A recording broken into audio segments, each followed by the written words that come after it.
Hello friends, welcome to my channel. ഇന്ന് കുറച്ച് ചെടികളുടെ വിശേഷങ്ങളായിട്ടാണ് കേട്ടോ വന്നിട്ടുള്ളത്.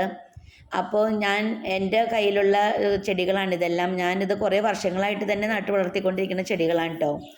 അപ്പോൾ ഇത് ഒരു ചട്ടിയിൽ ഉണ്ടായിരുന്നുള്ളൂ എൻ്റെ കയ്യിൽ. പിന്നെ ഞാനതിനെ എടുത്ത് വേറെ വേറെ ചട്ടികളിലേക്ക് നട്ട് പിടിപ്പിച്ചിട്ടാണ് ഇപ്പോൾ ഇത്രയും ചട്ടികളിൽ ഇതേപോലെ ആയിട്ടുള്ളത്. ഇതിൻ്റെ പേരെനിക്ക് ശരിക്കും അറിയില്ല. അറിയാവുന്നവരൊന്ന് കമൻറ്റ് ചെയ്യണം കേട്ടോ.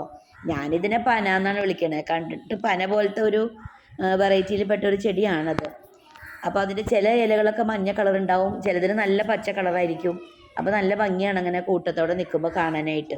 പിന്നെ ഇത് റെഡ് കളറിലുള്ള ഒരു ഇലയുള്ള ചെടിയാണ്. ഇതൊരു നഴ്സറിയിൽ നിന്ന് വാങ്ങിച്ച ചെടിയാണ് കേട്ടോ. ഇതും വർഷങ്ങളായിട്ട് തന്നെ ചട്ടിയിൽ നിൽക്കുന്നതാണ്.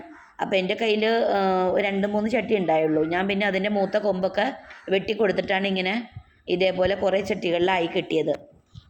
അപ്പോൾ ഇങ്ങനെ എല്ലാം കൂടി ഇങ്ങനെ വെക്കുമ്പോൾ നല്ല ഭംഗി ഉണ്ടാവും. അപ്പം നല്ല വെയിലുള്ള സ്ഥലത്ത് നോക്കി വെച്ചാലാണ് ഈ ചെടികൾക്ക് നല്ല ഭംഗി ഉണ്ടാവുള്ളൂ. കാരണം ഇതിന് നല്ല വെയിൽ വേണ്ട ഒരു തരം ചെടികളാണ്. ഈ ഇലയ്ക്കൊക്കെ നല്ല കളർ കിട്ടണമെങ്കിൽ നല്ല വെയിലത്ത് തന്നെ വെക്കണം. അപ്പം ഞാൻ 2 നേരം വെള്ളം ഒഴിച്ച് കൊടുക്കും കേട്ടോ. പിന്നെ ഇടയ്ക്ക് വളമൊക്കെ ഇട്ട് കൊടുക്കും, അങ്ങനെയൊക്കെ. പിന്നെ വേറെ വെറൈറ്റി ഒക്കെ ഉണ്ട്, കാണിക്കാം കേട്ടോ. ഇത് CC പ്ലാന്റ് എന്ന് പറയും. ഇതിൻ്റെ ഇല കാണാനും നല്ല ഭംഗിയാണ് കേട്ടോ. ശരിക്കും ആളുകൾ വിചാരിക്കും ഇത് പ്ലാസ്റ്റിക്കിൻ്റെ ചെടിയാണെന്നേ വിചാരിക്കുള്ളൂ. കാരണം അതേപോലെയാണ് ഇതിൻ്റെ ഇലയൊക്കെ ഇരിക്കണത്. ഈ മഞ്ഞ കളറിലെ ഇലയൊക്കെ ഒന്ന് വെട്ടിക്കളയണം, അത് പഴുത്ത് പോകാറായിട്ടുണ്ട്. അപ്പോൾ അത് വെട്ടിക്കളയണം. പിന്നെ ഇടയ്ക്കൊക്കെ ഇതിൻ്റെ ചട്ടി മാറ്റി കൊടുത്തു കഴിഞ്ഞാൽ നമുക്ക് പല ചട്ടിയിലേക്ക് ആക്കി എടുക്കാൻ പറ്റും. അങ്ങനെ ഇതും ഇതൊരു ഇൻഡോർ പ്ലാന്റ് കൂടിയാണ് കേട്ടോ. പുറത്ത് വെക്കണേലും അകത്ത് വെച്ചാലും നല്ലതാണ്. 2 രീതിയിലും വെക്കാം. ഇത് ബിഗോണിയയിൽ പെട്ട ഒരു ചെടിയാണ് കേട്ടോ. ബിഗോണിയുടെ ഒരു വെറൈറ്റിയാണിത്. എൻ്റെ കയ്യിൽ 2-3 ബിഗോണിയ ഉണ്ട്, അതിൽ ഒരെണ്ണമാണിത്.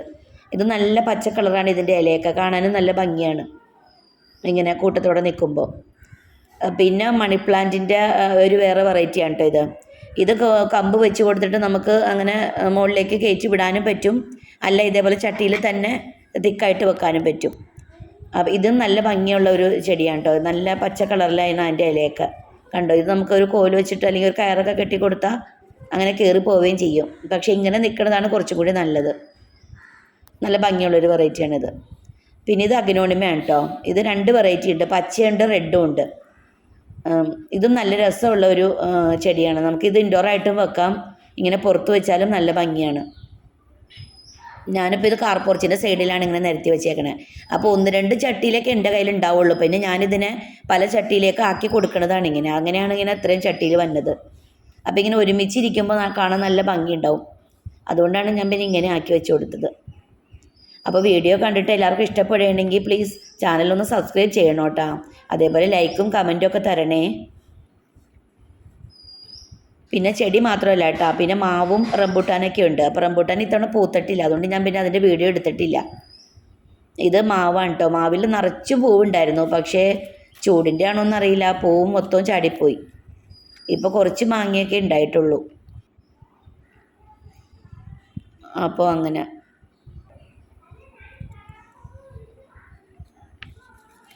കുറച്ച് മാങ്ങയൊക്കെ ഇത്തവണ ഉണ്ടായിട്ടുണ്ട്. അപ്പോൾ ഇന്നത്തെ വീഡിയോ ഇത്രേ ഉള്ളൂ കേട്ടോ. അപ്പോൾ ഒരു പുതിയ വീഡിയോയുമായിട്ട് ഇനി വീണ്ടും വരാം. ബായ്.